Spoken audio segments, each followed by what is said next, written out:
Welcome to Conversations with Big Rich. This is an interview-style podcast. Those interviews are all involved in the off-road industry. Being involved, like all of my guests are, is a lifestyle, not just a job. I talk to competitive teams, racers, rock crawlers, business owners, employees, media, and private park owners, men and women who have found their way into this exciting and addictive lifestyle. We discuss their personal history, struggles, successes, and reboots. We dive into what drives them to stay active and off-road. We all hope to shed some light on how to find a path into this world we live and love and call off-road.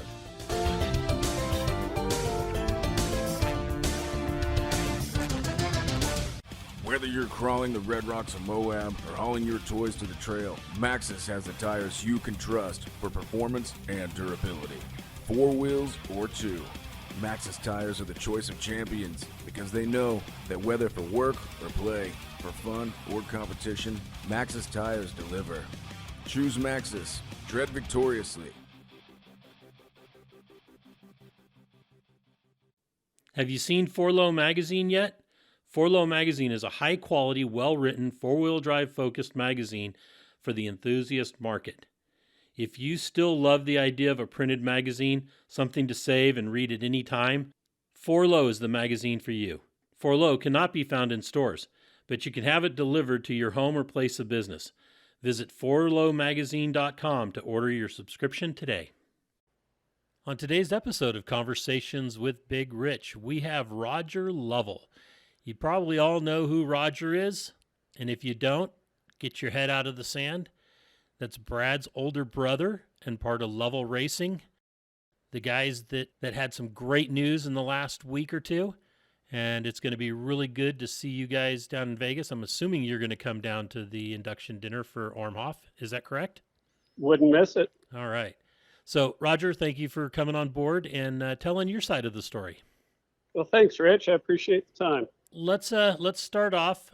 Some of the people that'll hear this have not listened to to your brother's podcast. So where were you born and raised? I was born and raised in Colorado Springs, Colorado, born in the same hospital as Brad and actually same hospital as my wife as well. So, oh, wow. Never left here. Never left. You left the hospital, of course, but left the hospital. Yep. So What was it like growing up in Colorado Springs as a kid? Well, it's changed an awful lot since I was a kid, and it's grown an awful lot. Brad and I both went to the University of Wyoming for college as engineers, and that's when I kind of, I wanted to, at that point in my life, I really wanted to stay in Wyoming because I like the people and I like the slower pace, but ended up where there's work and back in Colorado Springs. So it's been a lot of fun, and I don't plan to go anywhere. Excellent. That's interesting. I have no desire to go back to my hometown. But, that's the San Francisco Bay Area too. So it's all overgrown.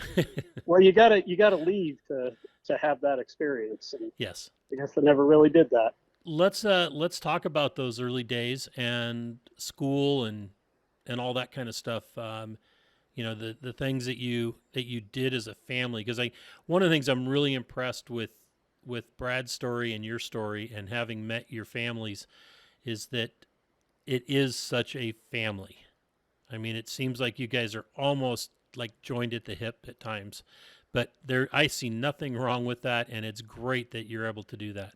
So let's talk about that. Yeah, it is really neat. I got to give credit to our mom and dad. They raised us to respect family and know how important family was, and that's something that Brad and I both carried on in our lives. But going all the way back, I was born in Colorado Springs, and it was December. There was a nasty blizzard, and to get home from the hospital, I had to ride in the back seat of my dad's, I believe it was a 68 Bronco at the time. So my true experience with four-wheel drive started shortly after I was born, coming home in the blizzard. Growing up was a lot of fun. We started doing some camping and whatnot as a family, and every time we'd go camping, of course, my dad always had a Bronco, and Brad and I would always try and convince him to go do some of the hardest trails up in the Colorado mountains. And as a dad, now I'm starting to understand it a little bit better, because I prefer just to sit around the campfire and drink beer. But we were always pushing him to go out and do that stuff. And it wasn't long before I got my first car, which was a '86 Bronco 2, the wonderful Bronco 2.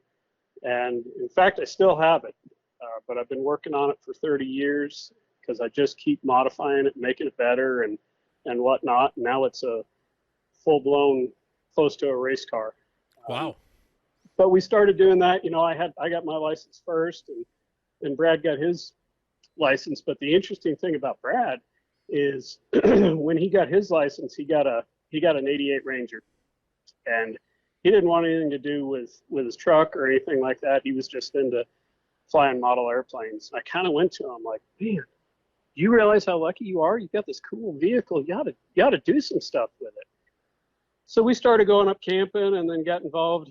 Our cousin Mark had a Jeep, and he's our older cousin, and we'd all go up camping, and we'd always shoot to find the hardest trails, the most difficult trails we could do, trails with a destination in Colorado. And we started going to Moab, and as brothers would have it, we start competing with each other a little bit, and stupid little competitions. And then we ended up at Supercrawl and as spectators, and that just really lit the fire for Brad and I. And before the event was even over, we figured out that was something that we wanted to do. And that was 2002, I think. Maybe it was 2001. I can't remember, but it was in Farmington. So on the way out of town, we bought a Dana 60 for the front of Brad's Ranger, and we went home and we started modifying it right away to turn his Ranger into a rock crawler and go rock crawling. And that Ranger was the first Ranger that we built, and every once in a while it pops up for sale. And we had so many competitions and so much success with that thing that it's crazy that it was something that we just built in a little 2-car garage with a welder and a grinder. But it still pops up for sale, and the people who've had it have kept it in great shape, and you love seeing something like that. Right. I think Jonas Burnett has that car now. You're right. Yeah. Yeah. Yep. I did and he restored it, because when he got it, it was pretty beat on. Well, I'm glad I didn't see those pictures. Right. But he's done a great job restoring it and bringing it back and competing in it, and it's still competitive. It's amazing that something that was built that long ago, you guys did a good job with that. So when you guys were younger and out camping and stuff like that, did you that's when you were younger kids, you weren't driving yet, but did you start with ATVs or motorcycles or just bicycles, or what was the beginning? We did. Brad and I both did some mountain biking, but Okay. neither of us, I guess it wasn't until after we got our licenses, we both had some dirt bikes. I had a ATV at one point in there, but Mom wasn't too hot on ATVs or motorcycles, so I guess we kind of skipped that phase of our lives and just went straight for 4 wheels and a V8. And then going to, exploring some more of the schooling. If you guys both went to Wyoming and that's in Laramie, correct? Yes. Okay. Yep. And you went in, which, by the way, I love that town. If I was going to live in a town in the mountains, that would be one of the places I might live. Except Wyoming, Wyoming is an Indian word for always windy. That's very correct. But very windy and very cold in the winters. Yes, it is. But it's a beautiful town, and it just seems right. I mean, all the old buildings and everything. But what was school like? If you guys, I would imagine you guys were both pretty good. If you went up there for engineering, that you had to have some good grades and stuff. Yeah, I struggled a little bit my first year in college. I couldn't, my math scores, believe it or not, my math scores wasn't where they should be. So it took me a little longer to get into the engineering program. And of course, I had some fun, maybe a little bit too much, like we all do. Yes. But I knew that I wanted to do something with engineering. I've always, outside of the off-road side of the world, I love construction, and I'm always building something, working with wood, doing that kind of thing. So building stuff's always fascinated me, and that's what a lot of my jobs were when I was in high school and whatnot, framing and doing that kind of thing. So I wanted to be in engineering, and I don't really know. I've never really found out why Brad kind of wanted to do engineering, but he's got a really good mind for it. I graduated from college and I went on to get my license, and he just never really did. But it doesn't really matter because he takes everything we both do. The thing about an engineering degree is it teaches you a different way to think, and it teaches you how to analyze pieces. And in working with our sons, it's been really easy to explain how something works and then see them grasp the same concept. So, whether you use it or not, you use it every day. Right. And you're doing yours was structural engineering? Yeah. Yep. Okay. Structural engineering. Because I know there's a million. It seems like there's a million different engineering facets, or whatever you want to call it. Yeah, there are, and I figured I'd choose the one with the highest liability and the lowest pay. Made great sense at the time. So I know now that do you work for the county or the city? I'm the building official for the building department, not really the city, not really the county, but building official for probably the largest building department in Colorado. Okay. So that keeps me busy. Right, I'd imagine. So then let's talk about still in the school. Did you play sports at all? Or was it more, what did you do for extracurricular activities, you might say, besides the classroom stuff? Rich, have you seen me run? No, but you're a spotter. You see me run a little bit during competition. Well, that's that fear factor. I know that. And that's I only get when that I have too. to. Yeah, flight. What I call fear flight. Yes. No, I didn't. I didn't play any sports in high school or in college. I don't really know why. I think I was kind of focused on my own thing, and I think the big part for me was. And I can see it in my son too. And I guess that's the best way to reflect on it. He comes home from school, and the first thing he does is he goes out to the shop and he starts working on his Bronco. Well, that's what I was doing when I was that age too. I get home from school, do my homework, and I'm out trying to, figure out a way to put bigger tires on my Bronco or something like that. And quite frankly, in college, I think I just have to study more than most people. But I spent all my spare time studying and doing what I could there, and then on weekends, obviously having plenty of fun that you shouldn't have. Right. I know all too well about that. I went to college, a private liberal arts college down in Santa Barbara, and even though it wasn't part of the UC system or anything like that, we spent a lot of time at UC Santa Barbara.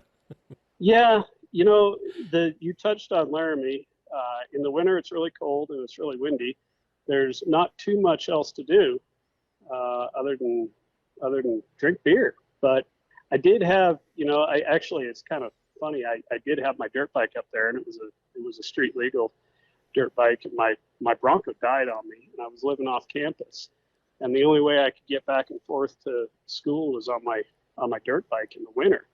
And I tell you, riding a dirt bike in 12 inches of snow or on snowpacked roads, that's an experience that everybody should have. But a lot of the times on the weekend, I just jump on my bike and head up towards Vitavu, or go out and find some trails. That was obviously quite a while ago, when it was a lot easier to access public lands and get out there and just do stuff.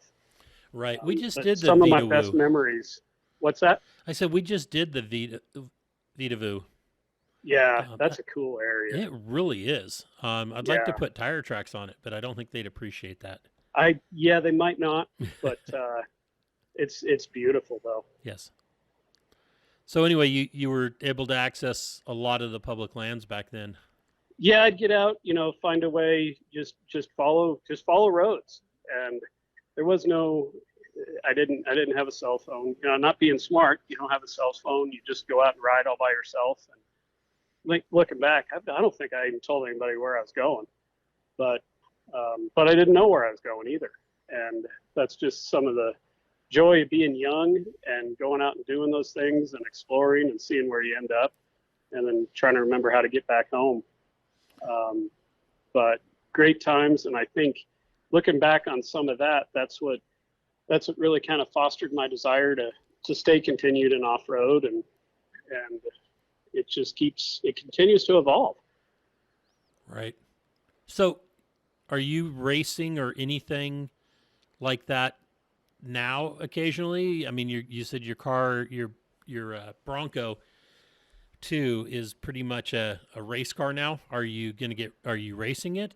Or No, I'm not going to race that. That's kind of a pre-runner type of thing.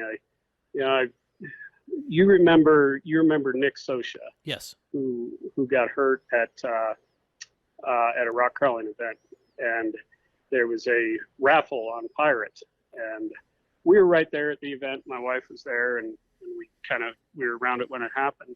So we jumped on the raffle, and I think I don't remember how much money we threw in, but we threw some money into the raffle, and one of the grand prizes was a S&M Fab chassis. Okay. Well, actually, that was the grand prize. Well, she won it, and she's not really the off-road type of person. Somehow I convinced her to let me have it and build that, and the trade-off would be, if I could build that, I would paint my Bronco pink. Well, my Bronco still hasn't been painted. And it's not going to be pink, I'll tell you that. But so I built that, and that kind of changed what I wanted to do with my Bronco.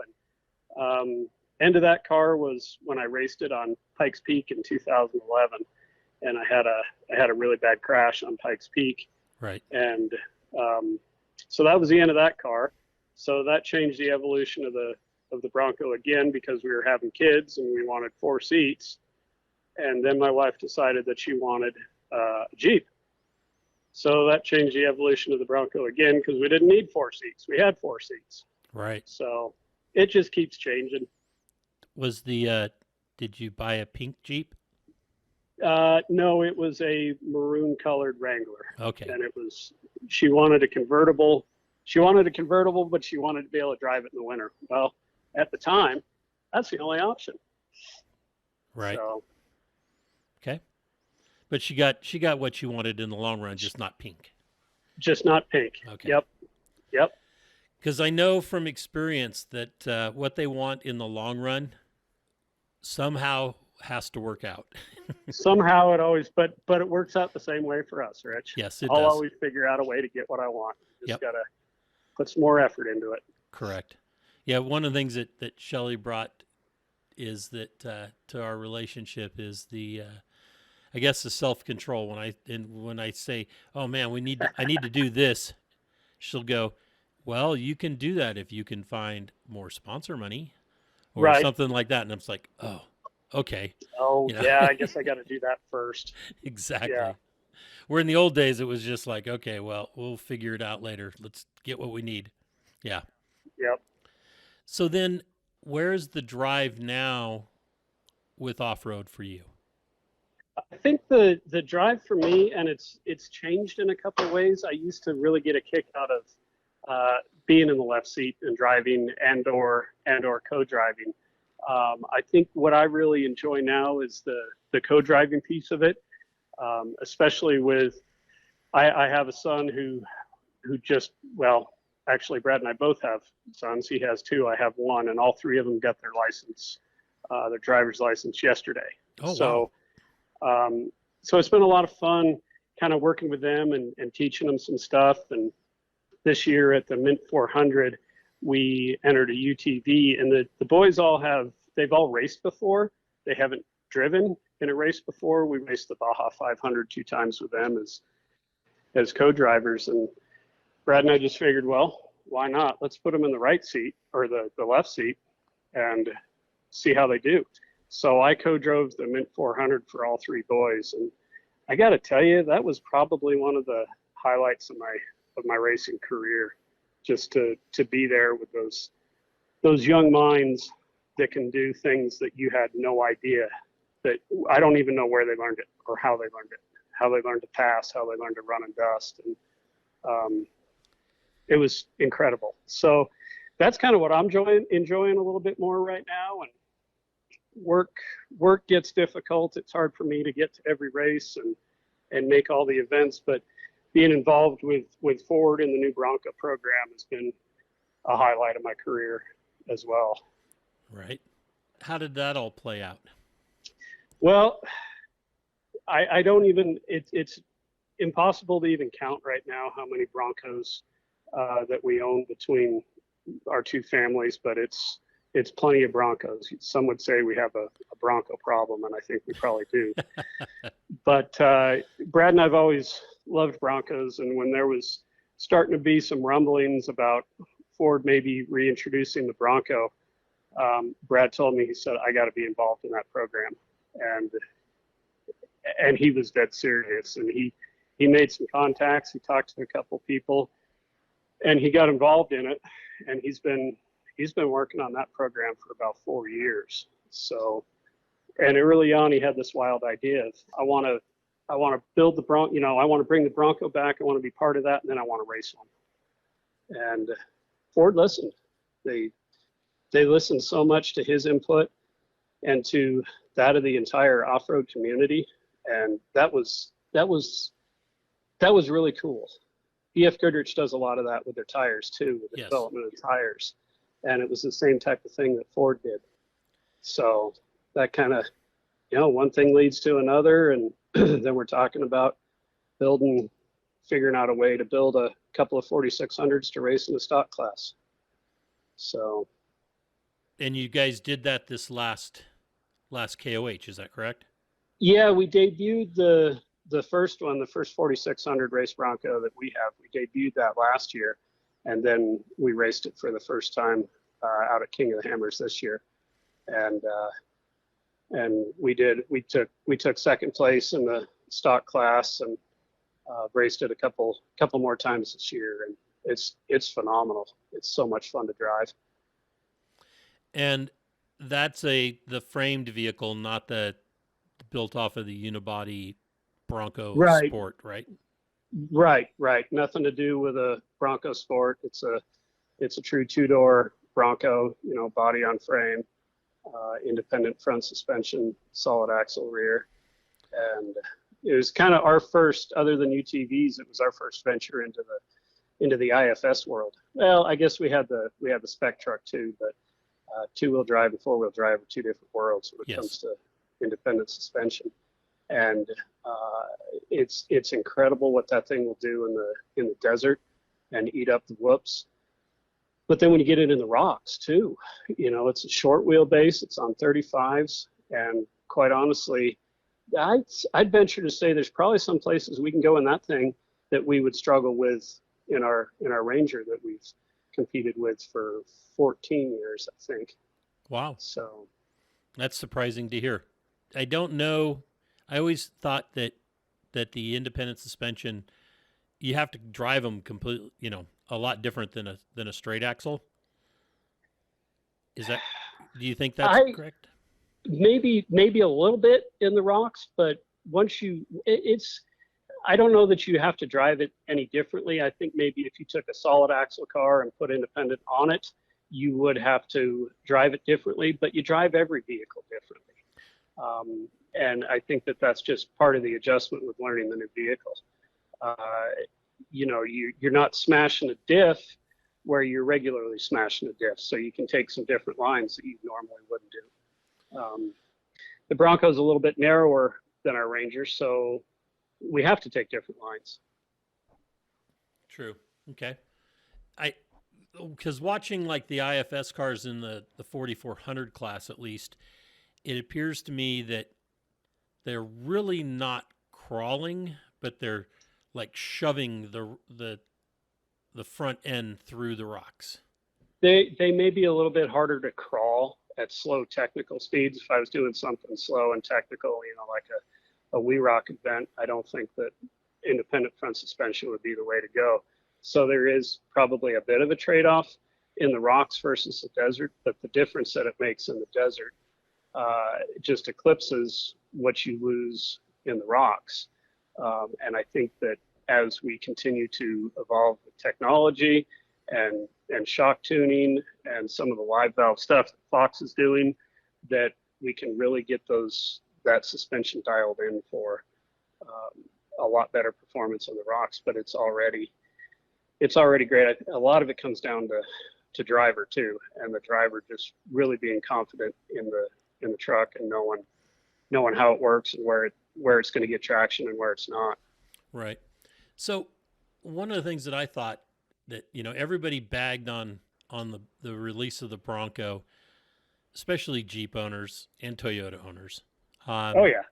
But it was they were comparing the Jeeps to the Sport, the unibody. Yeah. And it was like, come on, people, that's like one of the Patriots or something, Jeep Patriot or the little Renegade or something like that. And then when they finally came out with the body on frame, the full size Bronco, or the 2-door Bronco, 4-door Bronco, they kind of carried over. Well,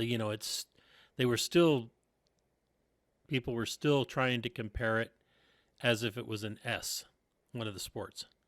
Right. And I don't think that was fair.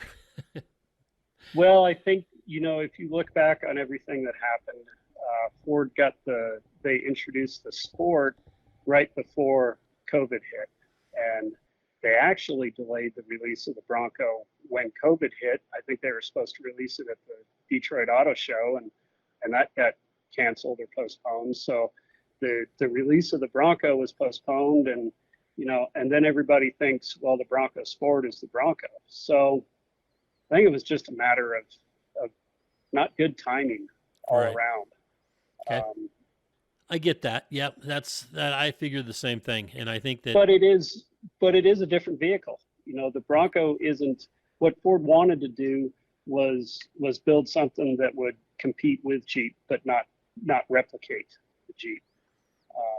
Something that drives a little bit better, has some better on-road manners, and can still do a whole lot of stuff off-road and do it better than the Jeep. In my experience of driving a Jeep, and Jeeps are incredibly capable. I love the Rubicon that we had, but I would trade it hands down for a Bronco. Okay.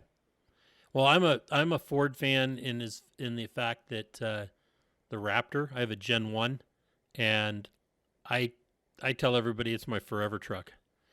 I will have that until I get until somebody wrecks it, runs into me and totals it, and then God help them if that ever happens.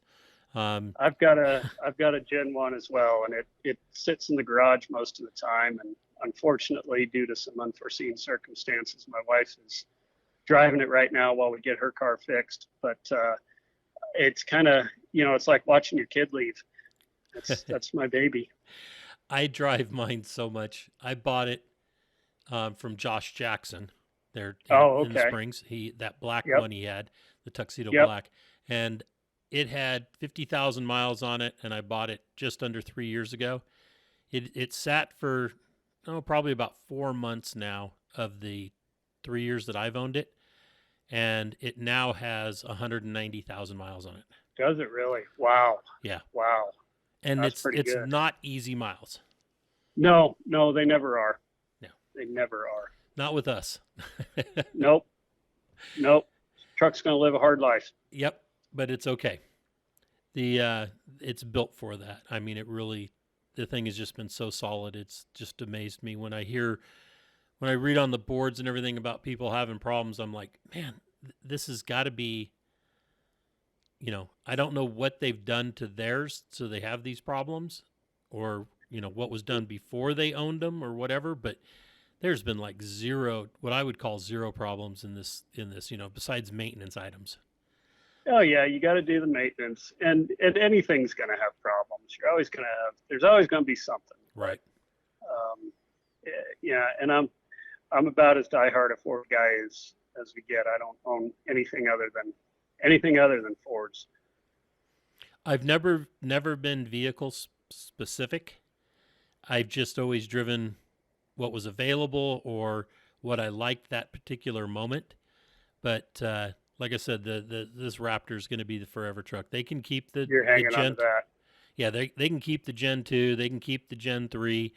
I'll just make, when I need to replace the 6.2, I'll figure out something that'll be Well, faster. that that Raptor R maybe that I kind of like the looks of that one.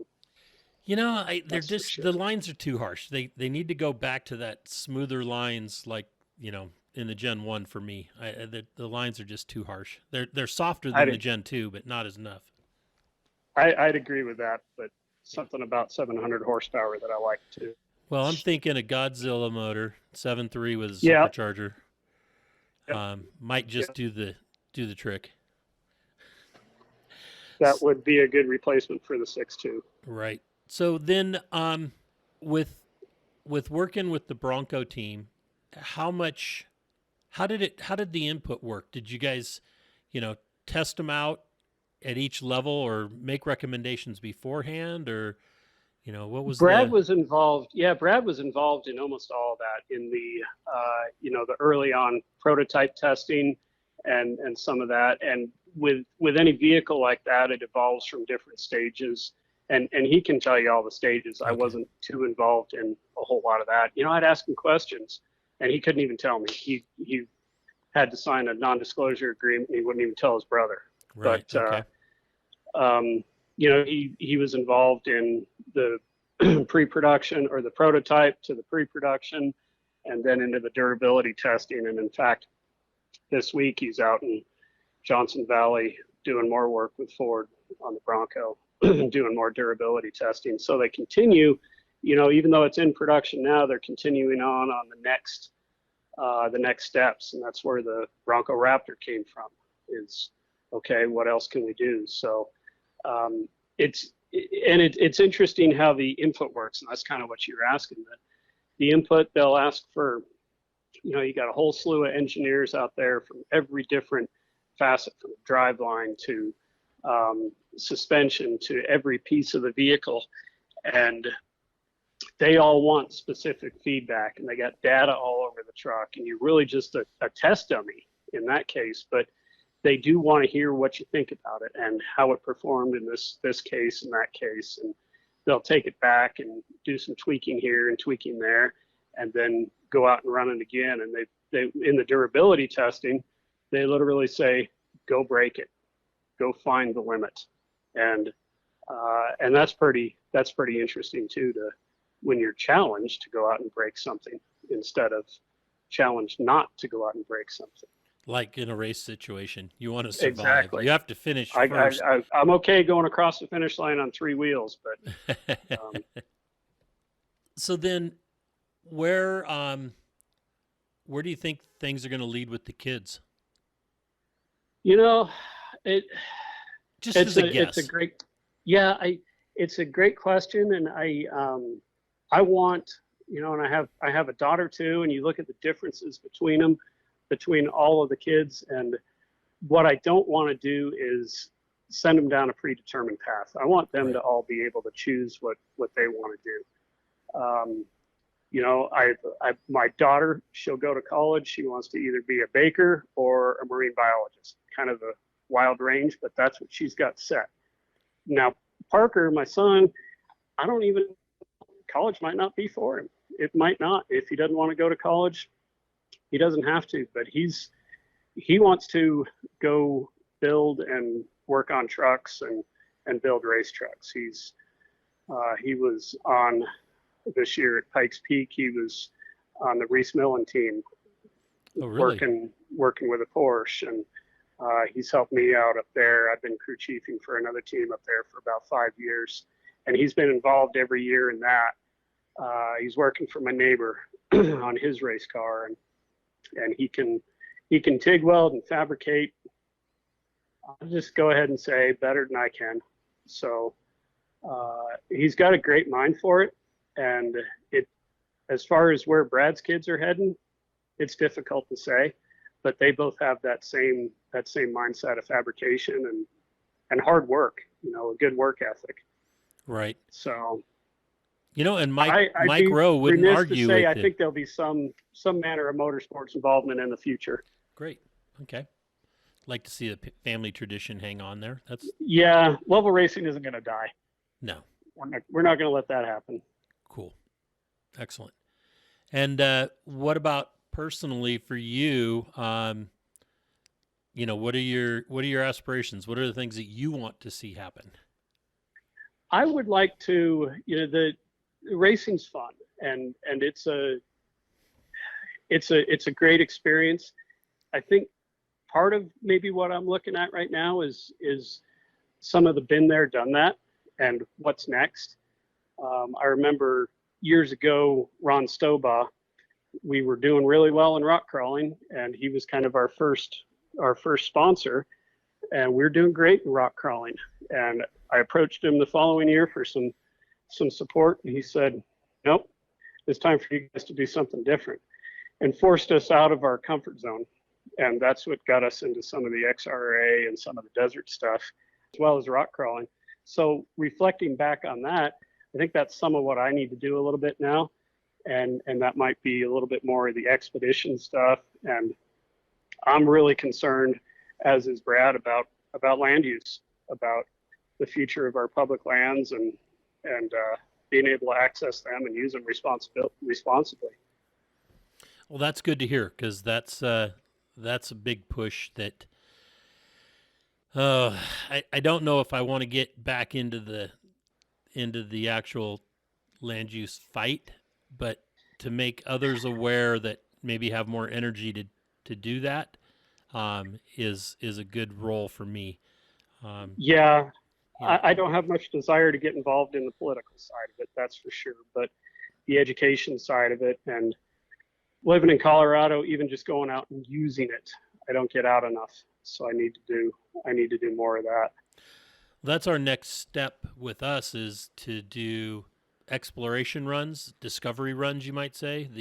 All these states have trails. There's like the the Trans-American Trail, and then there's the north-south routes that do the same thing, border to border.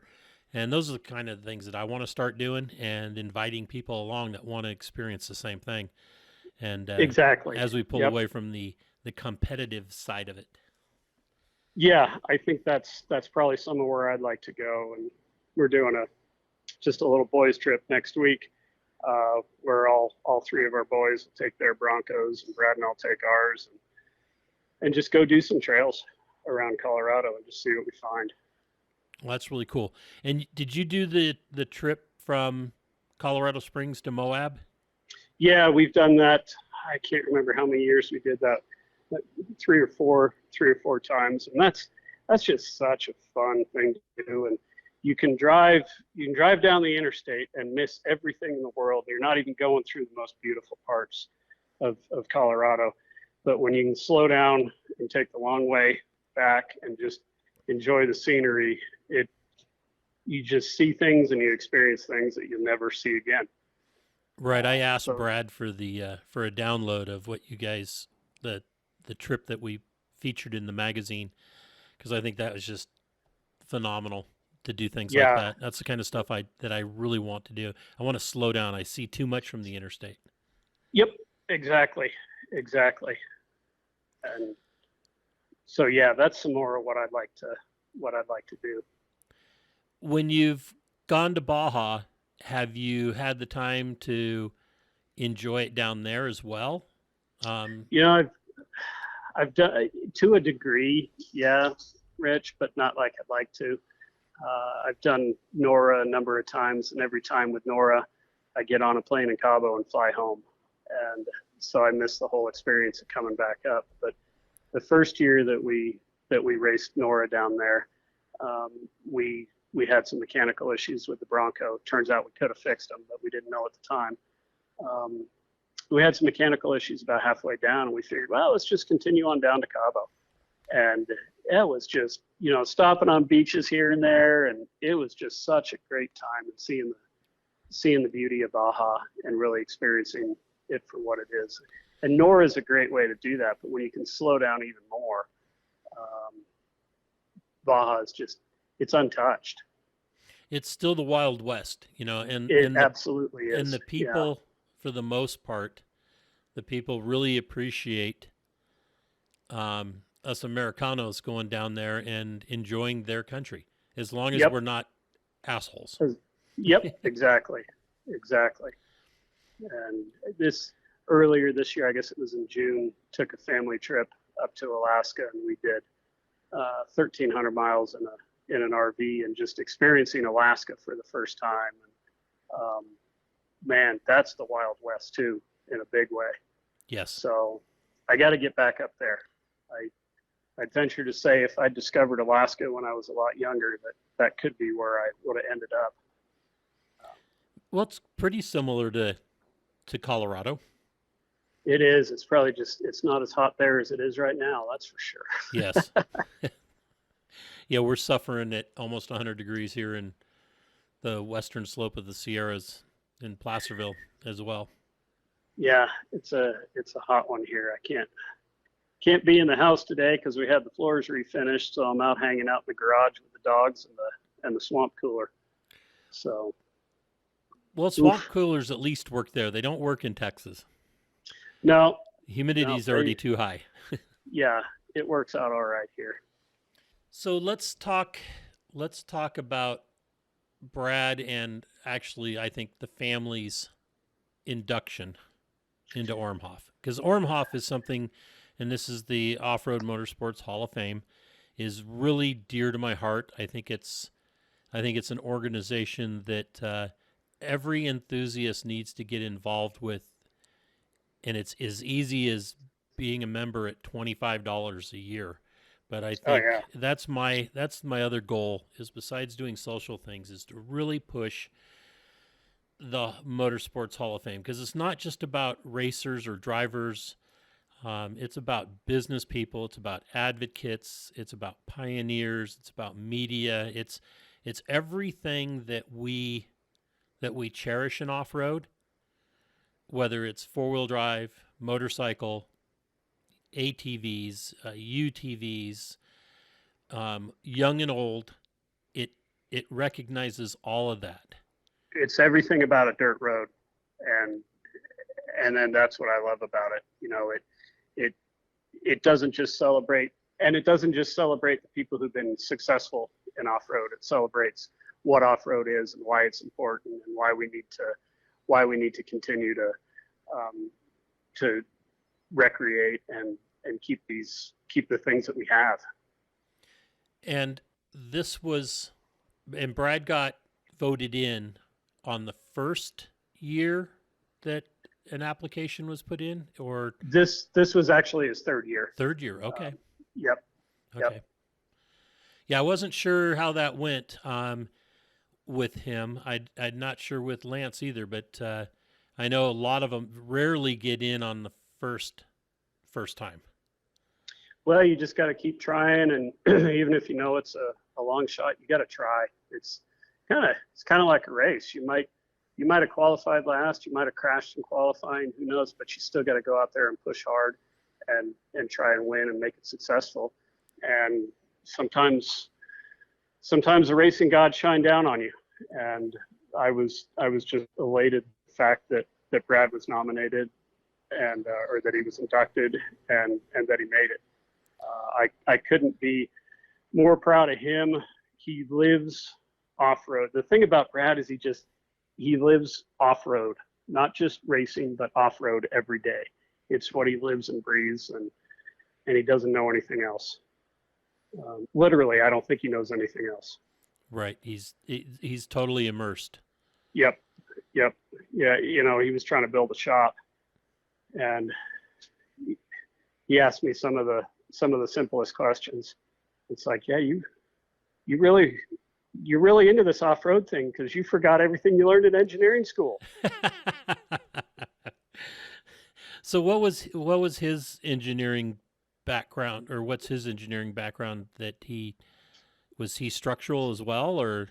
You figured that out. Yep. Kind of Okay. like two peas from a pod, huh? Right.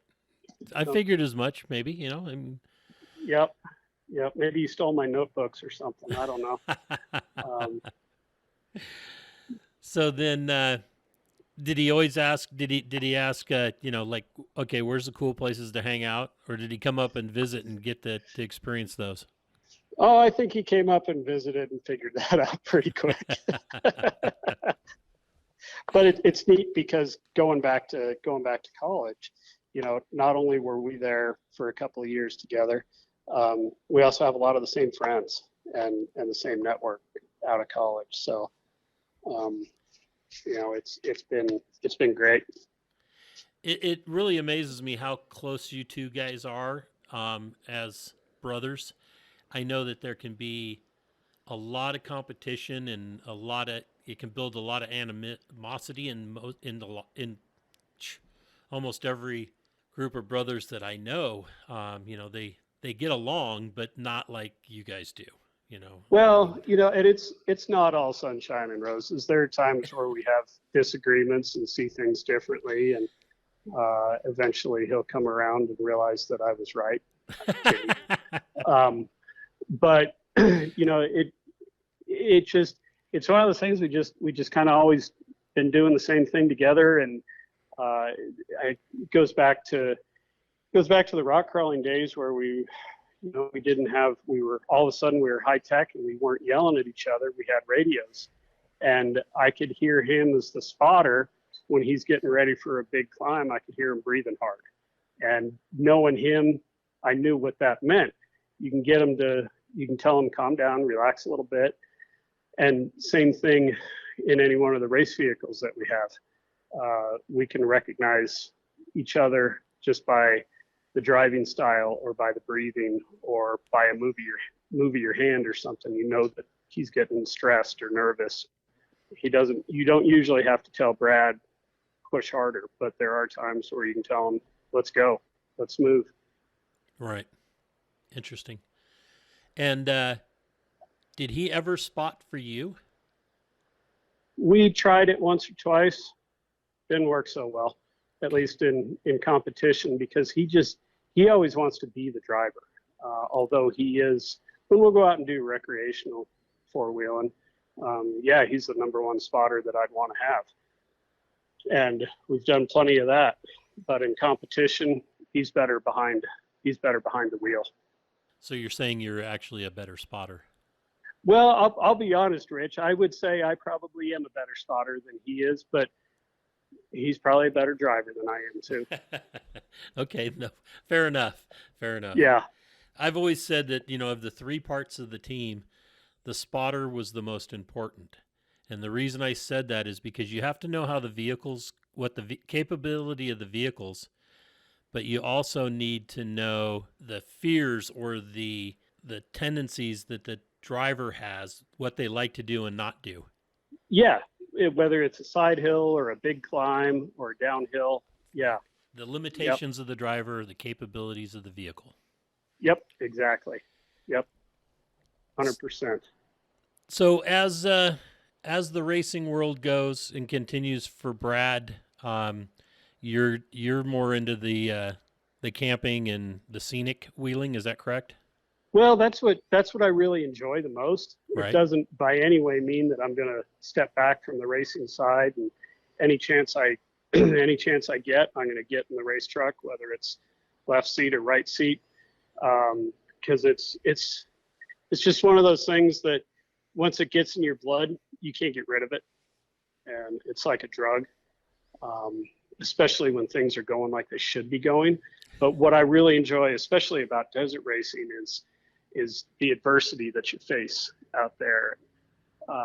If you can finish a race without getting out of the truck once, it doesn't happen very often. But it's king of the hammers when, as the co-driver this year with the 4600, the amount of winching that we had to do and be prepared to do. So it's the physical and mental side of that really I really enjoy that. I'm not letting that go either. Good. I just want to do more outside and off-road and less stuff in the office. Right. Because the office is a have to, The office is a have to. Yep. and the off road is a want to, which, Yep. you know, Exactly. sometimes the have tos win over the want tos, but ultimately the want tos are is where we end up. That's where that's where I want to end up as I get closer to retirement. So, do your daughter and your wife enjoy the off road or outdoors as well? They love the outdoors. You know, the Alaska trip, they absolutely love that. They're not much on the dust and dirt part of it. Right. But yeah, they do like to get out there and go camping as much as we can. That helps. That helps Yep. when you can do it as an entire family. I got Yep. lucky. Shelley had really no experience being off road or out, and I And got she doesn't really, mind getting dirty. no, she doesn't, and that's awesome. I Yeah. found that out the first trip we took to Mexico and to Baja, and took her across the goat trail from Mike's Rancho over to El Coyote, Okay. and Yep.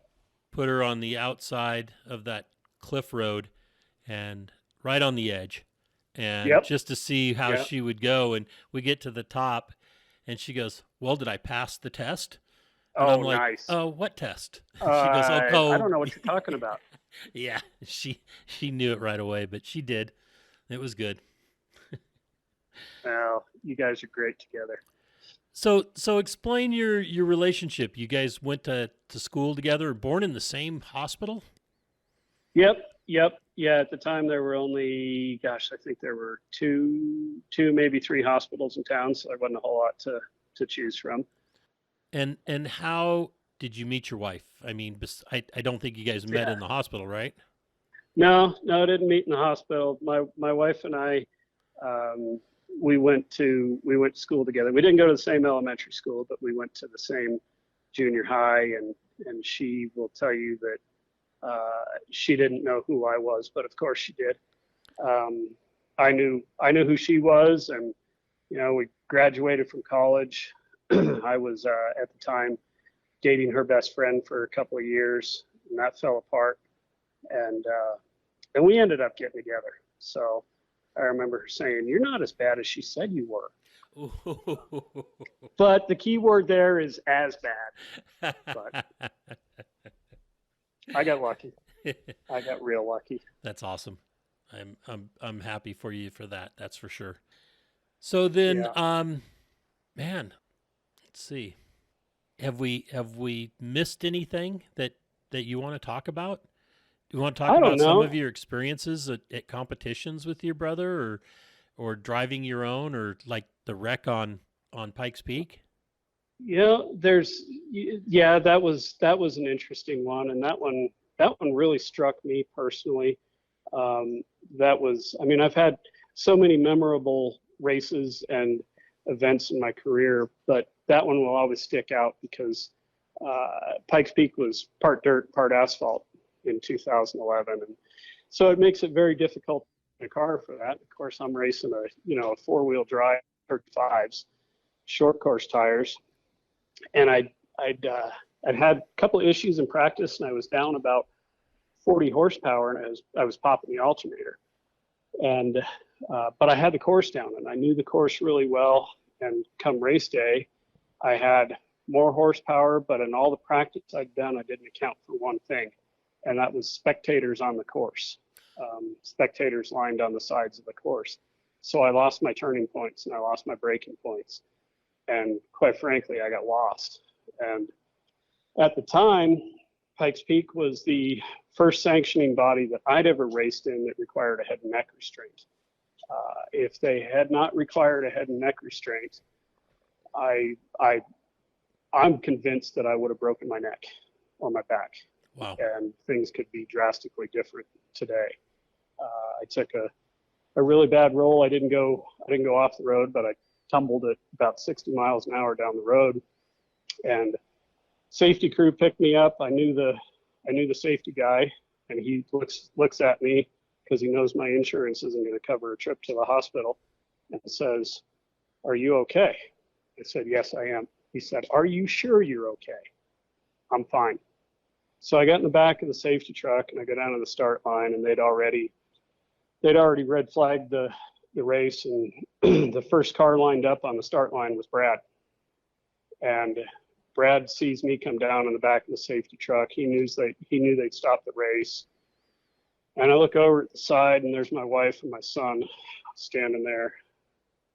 And she had tears in her eyes, and it even brings tears to my eyes right now thinking about how emotional that time was. But it just really makes you value everything that you have and how delicate life is and how important everyone is around us. And, that was probably the most memorable racing experience that I've ever had. But besides that, being down in Nora, racing a 68 Bronco that you built in your garage that, your dad used to have a 68, and you're sitting there driving down the beach. There's wild horses running on one side and waves crashing on the other. And you're spending that time with your brother. They're just, you can't buy those type of things. And, we lost our dad about 20 years ago, and we lost our mom last year. So it's hard to lose family. So what racing's done for me is really make me value family and value the relationships that I have. And the best friends that I have are people that I've met, people that you see 1 or 2 times a year. But you see them, and it's just great to hang out with them and have a beer. Right. So. Very well said. So then in rock crawling, you guys were pretty successful all the way across the board with different organizations. But who did you feel was your biggest competition and who you always had to watch out for? Oh, wow. That's a great question. Rock crawling with Josham and Brian, they were kind of always the ones that we had to watch out for. They were always on top of their game and could pull lines off that we just look at and go, "Oh my gosh, how did you even see that line?" They were the ones that we were kind of always watching. Of course, there's always a handful of others, but Josham and Brian were a force to be reckoned with. Yeah, they were a good team, that's for sure. Yeah, and the fun thing about rock crawling is you can have a team like that is just absolutely phenomenal, and one little thing can go wrong. Just the tiniest little thing goes wrong, whether it's a twitch in the steering wheel or something like that, and all of a sudden you went from being in second place to first place, or vice versa. That's one of the things about the rock crawling competitions that were always so fun. You're just on the edge of your seat the whole time. Yeah, I talked to Walker Evans one time, and I said, okay, what's the difference feeling wise, off-road racing and rock crawling? And he goes, well, Rich, in off-road racing, you're sitting in line waiting for the green flag, and you start getting nervous when you're about 2 cars away from the green flag, and you got your adrenaline pumping for maybe the first 5 or 10 minutes. Yep. Of the race course. And then after that, you just settle in. He goes, you cruise. Until doo-doo hits the fan. And then you get another rush of adrenaline. Yep. And he goes, rock crawling, the adrenaline is there all day long. It's just in 10-minute spurts. And learning to control it is hard. Right. And sticking to your game plan. Yep. Right. Yep, exactly. And knowing when to adapt your game plan. Okay, that line didn't work. Do we try it again, or do we try an alternate line? Right. I see that a lot. Yeah. I see too Yeah. many people follow the leader. Yeah, and it's not about follow the leader. No, because You get, everybody's car is different anyhow. I mean, even if everybody's driving a Jesse Haynes car, there's still going to be differences. you're still going to follow it. Yeah, exactly. Yeah. Yeah, yeah, absolutely. So then, Absolutely. racing Baja with your brother, like you said in the Nora events, did you ever get a chance to do like the 1,000 with the BC cars? Yeah, I've done the 1,000 in the BC cars. I think about 6 times. Oh, nice.